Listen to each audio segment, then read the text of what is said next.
but we are recording now. So um, this video I want to touch on, as you can see, the title of it is how I might change it, but for now I've got it as how creators, genuine creatives will thrive in the AI era.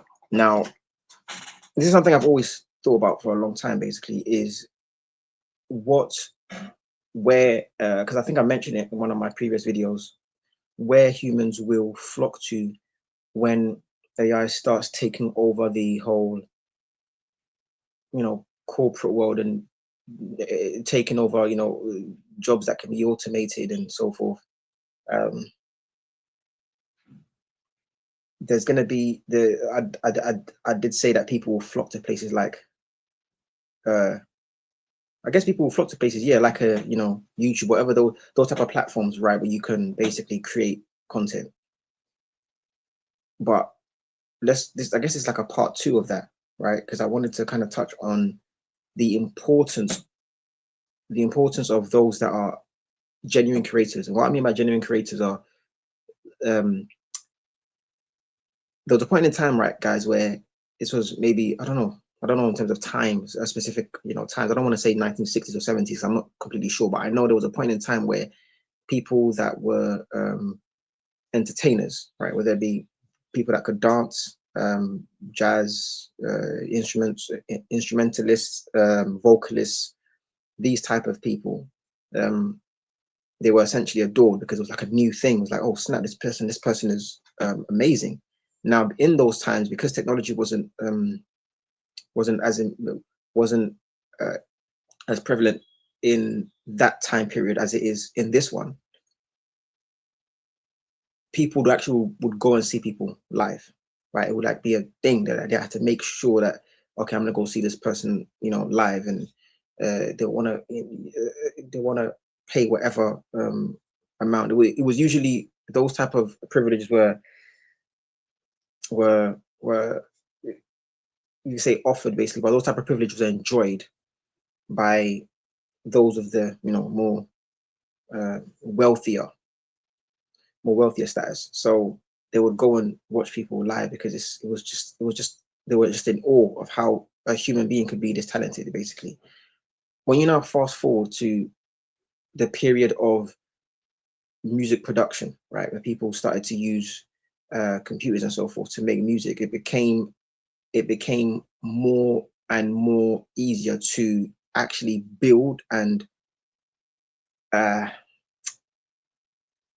to construct a archetype of artist that you believed the audience would want. So, these people were just essentially becoming manufactured.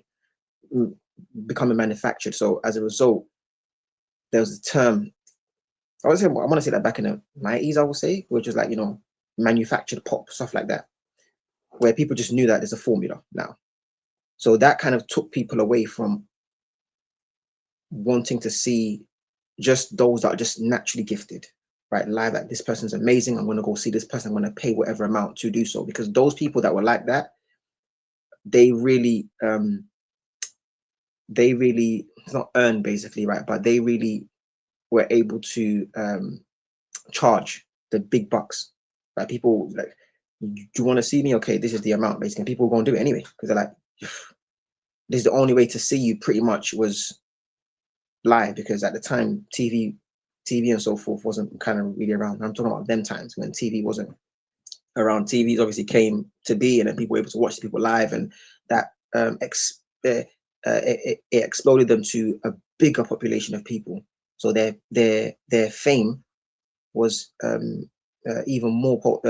even more extreme, right? People that were that talented, their fame was more extreme because it was now being televised, basically. But before that, it wasn't televised. It was like you will hear of you, and then people just through word of mouth, basically through hearsay, people hearing this person is amazing, and then people really want to see you, and they'll pay the big bucks. TV kind of cheapened that a bit, but it increased the exposure, right? So the amount you're able to charge now for people to come see you became less, because they knew, oh, I can go and catch that person there now because it's been reported that they're going to be here, there, or I don't have to go and see them. I can just watch them on TV and experience it, save my money, right? and experience it like everybody else is, but experiencing it in my own space, right? In my own convenient time, comfortability, basically my own living room. I can watch you. Uh, and then, like I said, we move because I've kind of digressed. That is, I want to try to make it chronological, but it's not easy to do that because that's not how my brain doesn't work that way, guys. I'm not like some people that are really good at that. Some people are just great orators and they know how to structure stuff, and that's not me, guys. This is why I do the way I do stuff the way I do, and this is why I guess I'm in. I'm not at that level. I probably won't be, but I just want to just explain stuff how I explain stuff, please. And if you like it, great. And if you don't, get off my channel because yeah, it is what it is.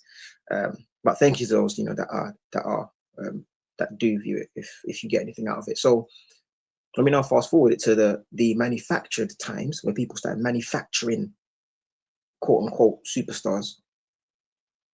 Yeah, just things. I don't think we realized just how much we were rapidly accelerating to the complete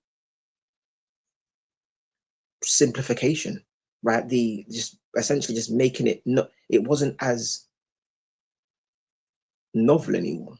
Like but by the time people were just pumping artists out, right? Like it was like rotisserie basically. It was very, very easy to be able to do so.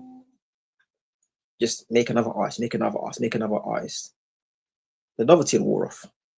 Just like, oh, it's not as special anymore. But we didn't realize what was happening then. But because I guess internet, social media now had hit, right? So we're going past the TV times, right, to internet. Internet landed, and you can now see them. You didn't have to have a TV, where TV was restricted to a point in time. Even when you got cable, for those that were old enough to have like cable TV, like cable television, whatever, and you got like the box set, and you're able to watch a specific amount of channel. Then you got Sky, and Sky expanded it. You can watch even more stuff like that. There was still like some magic to it. You were like, man, I can only watch it when it's on TV, right?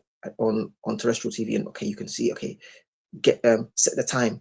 But then Sky then came where Sky came with something where you can now I forgot the term now basically, but when you're able to record, you're not able to watch something, you can have it recorded, so when you come back and then watch it in your own time. These type of little insertions, right, to ensure the audience are able to do stuff in their own convenience. It's been slowly cheapening the, I don't know what to call it, for want of a better term, human experience. It's been slowly cheapening that human experience. So those that are really gifted now, because they're shown to you every single day, basically, it's, oh, so this person, okay, that person is good, but I know this person that does it as well.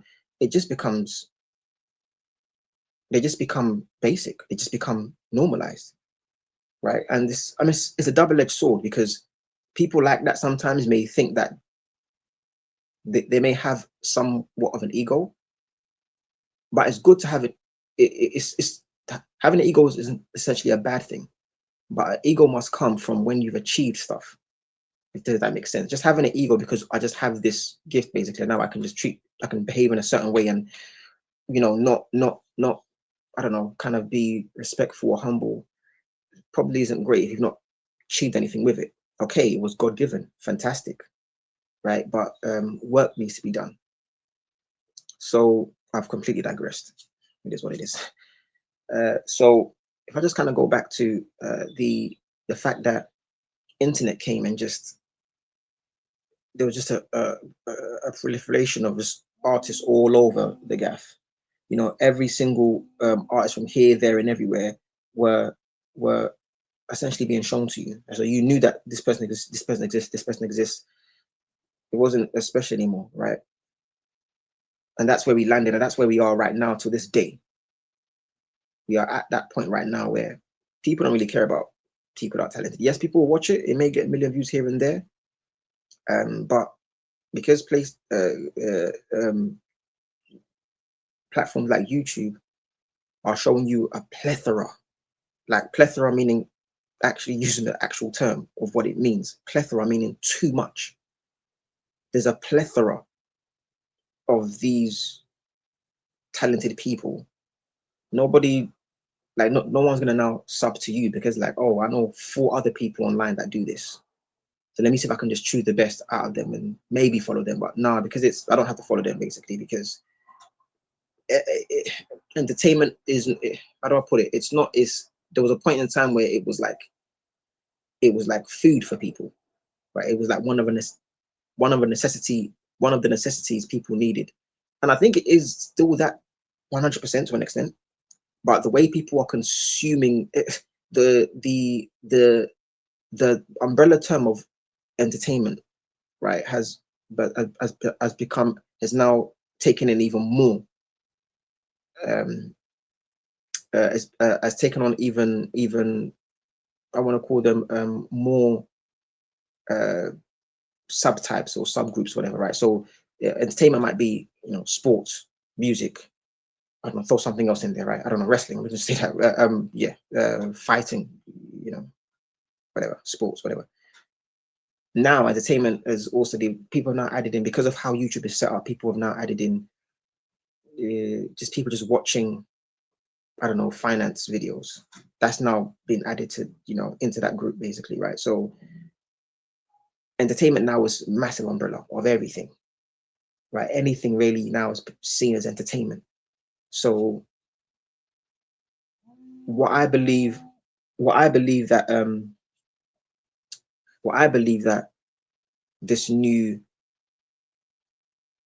era we're going into, right? This digital era, what I believe is it's going to produce is going to have genuine people that are very good at what they do, is going to have them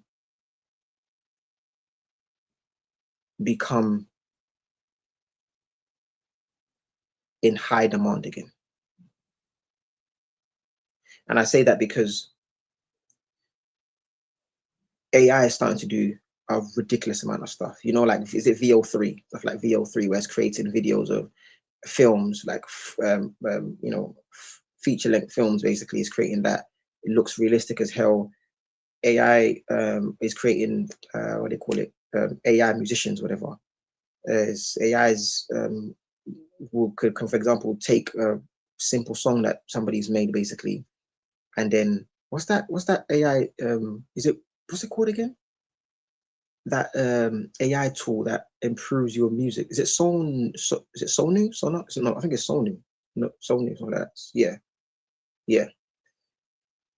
Take an average song now, put it into this tool, and then it's essentially going to give you it's going to essentially improve, like, the vocals, or the improve, like, some of the production as well, mix it, master it. It's just crazy. It's crazy. And I think what's going to happen, from what I've been saying for a long time, is people are definitely going to get tired of perfection, because AI, all it ever does is it gives it. Even when you're trying to use AI, I keep digressing, but even when you're trying to use AI to create images, or whatever the case may be, and you ask it, create this image for me. If you try to tell AI to make an ugly image, guys, it won't do it.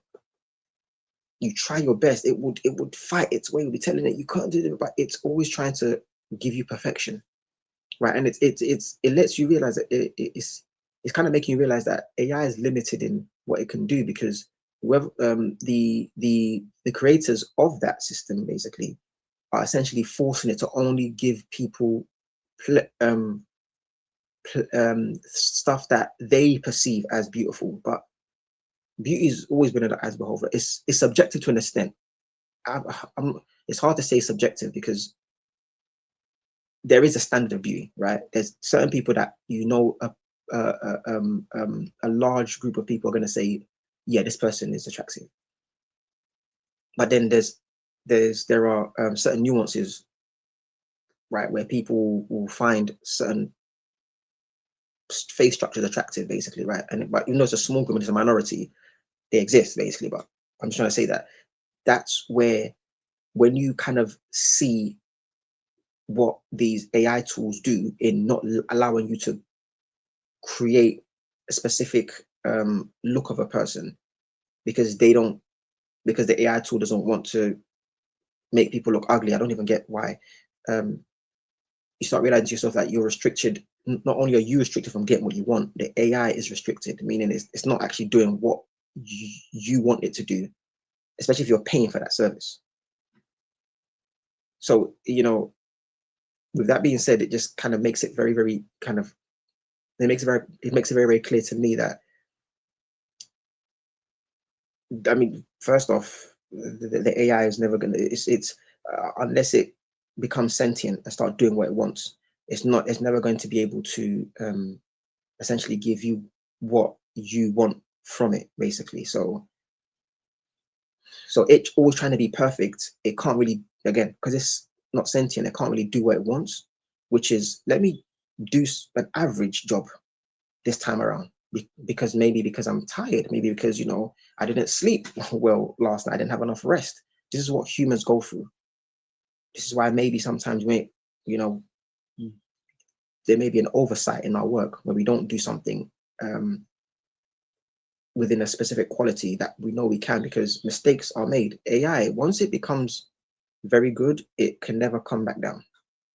Like AI is, once it masters something, it stays at a mastered level, and it's like it starts deviating between, I don't know, 97% and 100% excellence. It will never come back down. Whereas a human, and that's for all AIs.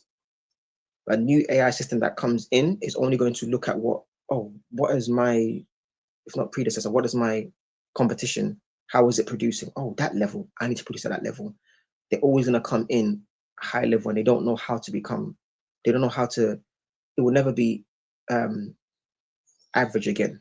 It can never go back to being average, whereas humans can do that. Humans can lose their ability to, do something at a high level. But that's what makes it very clear to us what's good and what's not. Because with AI, it makes it hard to know what's good and what's not when they're all doing almost the exact same thing, where everything is like perfect, perfect, perfect.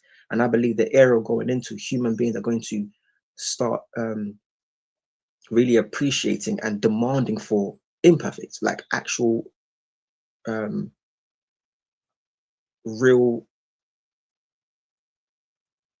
like real humans is the best way I can put it. And what I'm saying is that they're going to want you, yeah, to show that you can make a mistake, right? So this is what I'm saying. The creatives that are really good at what they do are going to be heralded once more as like the top of the top. Like, this is people that we have to essentially show as much appreciation to, as much love to, and let them know that, like, um, we support you, um, we back you, everything. You're gonna have to hold them up and put them on that pedestal, because you're showing excellence that we didn't even know humans could, kind of show within your field of creation, right? So I've always said, yeah, I can see dancers, entertainers in general. I can see them now saying, "Do you want to see me live? Pay this," and it's gonna go back. That's what I've wanted to do, but I didn't explain it. I didn't really structure this well, but I can see entertainers, as we enter more and more into the AI era. I can see entertainers now that are really good at what they do. They're now going to charge and say, "Come and see me live," because many people we're going to be stuck online. We're going to be watching stuff online, online, online. We're going to go out from time to time. And when we do go out, we're going to start appreciating the outside. We're going to start appreciating seeing other people. And we're going to start appreciating those that are very good at what they do, those talents that they have, that we don't see anymore, that we don't even know if it's real anymore, because AI is going to, completely populate the internet. You're going to see a whole lot of AI, musicians, and they're going to be absolutely perfect. They're going to be, pinpoint accuracy, the tonation, their vocals, everything they do, the ad libs is going to just sound absolutely amazing. That we're going to get tired of that. We're going to be like, what the hell? Why is everything so good? Like, how do I know? Like, how do I know who's actually good now if you're all good? People are going to get tired of new AI artists, which are going to become very big first off. The first few AI artists that really come out, are gonna be very, very good, and people are going to follow them. But then people are going to be like, I'm tired of this. I don't even think I'm ever going to take stuff I see online serious unless I see it outside. And when they step outside, it's those that are really showing them, because AI cannot go outside and now, become a real human being.